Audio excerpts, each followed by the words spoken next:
Have you ever thought how your kindness might be actually detrimental to someone else's progress? Because you may feel like you're doing them a favor because you're trying to help and your intentions might be pure, but you might actually do them more harm than actually helping them. So this is something I thought of this morning when I was finishing my workout, because I actually had this interaction, it was a traffic thing, but long story short, it made me realize that sometimes people try to do you a favor and they end up kind of putting a burden on you in a way. So I don't mean to get into this specific example here, because at the end of the day, it's in these ordinary little interactions where most of the substantial essence of the core aspects of what I'm trying to discuss here are happening in. So this guy just tries to let me pass. I have a red light, so I'm waiting for all the cars until this guy comes in and he stops. He's got a green light and he's like waving at me. He's kind of like trying to do me a favor. And I'm like, no, bro. Because once I step over there, there's more cars coming from that other side.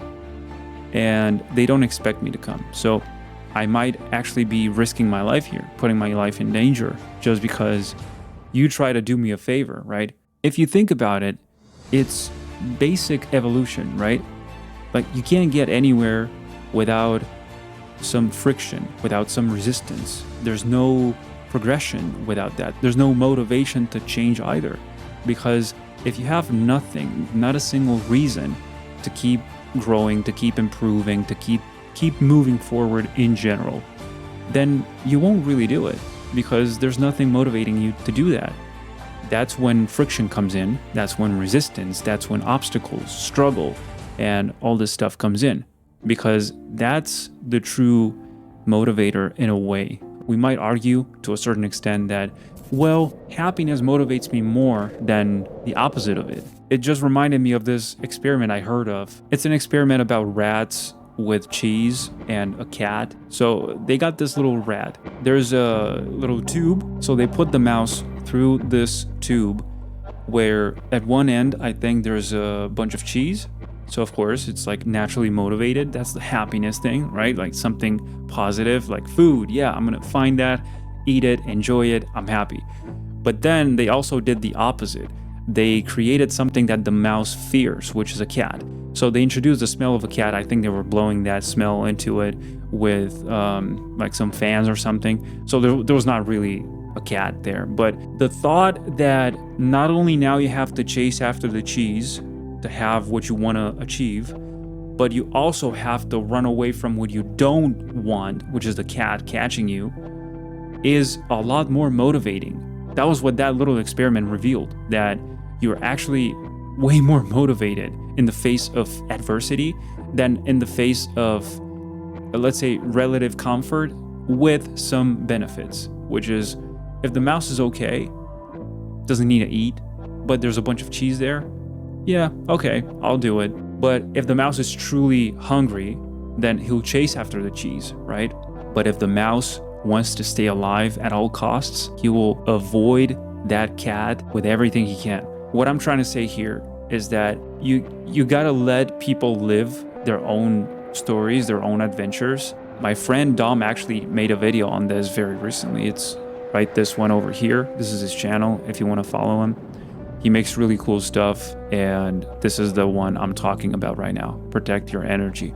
In this video, he talks about how you should be careful who you help, who you spend your time with, trying to help those other people, because sometimes it's not really mutual. Like they don't really even appreciate your effort. They don't even know how much of a big deal it was for you how out of your way you had to go to help them. And they just take it, they run away with it. Your advice, your help, your whatever you're giving to them, your money, sometimes that can happen too.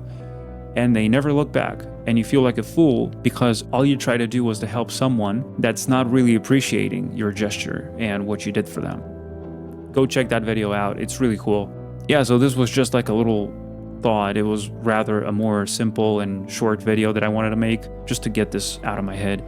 It's quite interesting how these ideas come to you when you're under stress, under pressure. It's the most inspiring thing that you can ever come across, because when you're in that situation where you're dealing with that sort of struggle, then your mind starts doing this funny thing where it showers you with all these thoughts and sparks a bunch of ideas. So I just wanted to share that with you guys today, and I hope you enjoyed it.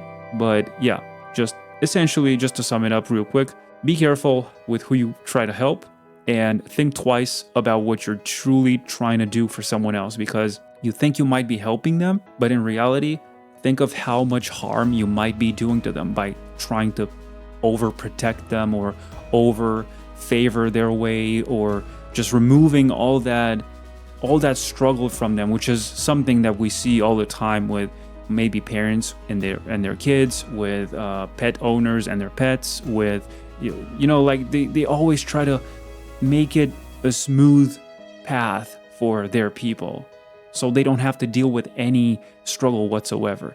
But that eventually leads to weakness, to that tiny little individual not really developing all the skills that he or she needs to survive, and that leads to catastrophic events later on where the dude doesn't know how to survive. If you've had this little bird in a cage from the moment it was born, all that the bird is used to is to go to the feeder, go to the water kind of thing, and that's where the bird gets all the food and everything it needs, right? As soon as the bird is let out of the cage and venture out there into the unknown, right, into the wild world outside, then the bird doesn't know how to find food, doesn't know how to find... It's really tragic. It's all right to help other people, but also please mind what their objective might be. So when you see someone struggling, don't try to remove their weight off their shoulders. Encourage them to keep going.